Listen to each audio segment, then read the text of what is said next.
I'm here with Robson, who won his game against Mishra today, and I was really shocked at a certain point when I checked the game. You had almost the same position, and in his previous game against Fabiano Caruana, which happened in a few rounds earlier, and I was wondering what you were thinking at this moment when you got there. I wasn't thinking about that so much, but I had seen that game, so I did notice that it's basically, I don't know if the queenside pawns were in the exact same place, but almost exactly the same position. At least pawn structure was exactly right. And I remembered in that game that Abi had made a mistake and he let Fabi, I think, somehow exchange queens to a kind of easily winning rook in game. So I was expecting this time he was just going to wait.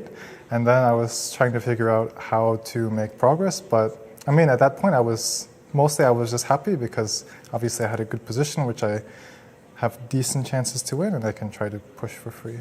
Yes, exactly. And did you trace some similarities? Remember this situation in Sinkfield Cup when Nepo played once this position with Wesley, and then with Ding next day the same rook ending. I was thinking about this kind of situations that sometimes it happens, the same kind of positions. But it's so rare, but it somehow happened also in St. Louis Chess Club before. Yes, and I asked Fabio also about this position, and he said he was also very surprised to see it. But I saw that you moved, let's say, pawns the same way as Fabi, G3, H4. Did you remember certain plans which Fabi showed in that game, or it didn't matter that much? No, not really. I just remember, like I said, that they had exchanged queens, and that it was, I think, before the time control, and then it was winning for Fabi. So I knew he was probably going to just wait. That's what I was expecting. So I wasn't sure how to improve. I was thinking I can push my kingside pawns to gain some space, would make sense, but I weaken my king a bit, but maybe it's okay. And then at some point I came up with this idea to just put the king on g3. I kind of had something similar with Lanier because it was also a queen and rook endgame, and there my king was actually an h4, but it was very safe. So I was used to my king being safe kind of in such positions. King g3 with just the idea to play queen g4, and then the rook in game usually looks bad for him, but if he moves the queen away, then I get e6. So at least I posed some problems. He has to decide what to do, and he decided to let me push my pawn to e6, which I thought was a big achievement for me. Exactly, yes. Were you surprised in general that he goes for these kind of situations, for the second time in one tournament, or he couldn't avoid it?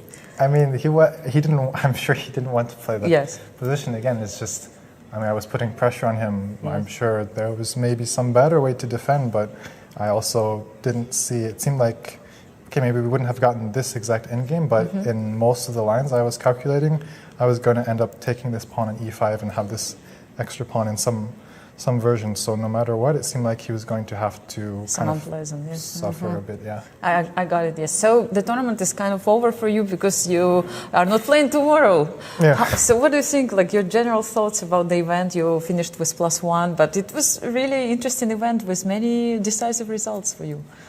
Yeah, I think before this round I had 3-3-3, 3 wins, 3 losses, 3 draws. So I had to decide which one would win. And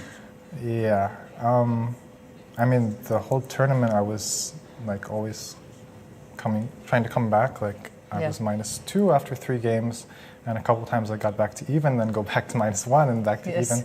So it's the first time that I got to a plus score, and. Yeah, overall, I guess, especially with the start, I'm happy. I managed to, beat a lot of strong players, which is difficult. Obviously, I had some bad games too, but also all the games I think were very fighting. I played until the end, and obviously I want to fight for first and stuff, but in this tournament it wasn't really realistic with how I started. So, considering after 3 games. I would be very, very happy to finish the way I did.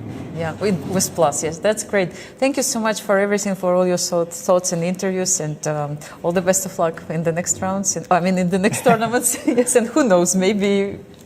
So thank you, Ray. Thank you, Anastasiya. Our congratulations, Ray, and to Ed Gonzalez, a chess historian for the U.S. Championship tournaments, he likes to point out a very interesting factoid. Ray Robson's round 10 win made him the winningest player of the 21st century with 53 wins, passing Hikaru Nakamura, who has 52 wins. in US Championship play. Wow. Congratulations Absolutely, to Ray Robson. Ray. That's something to be proud of. Winning the game. Just ask Grigory Perrin how difficult it is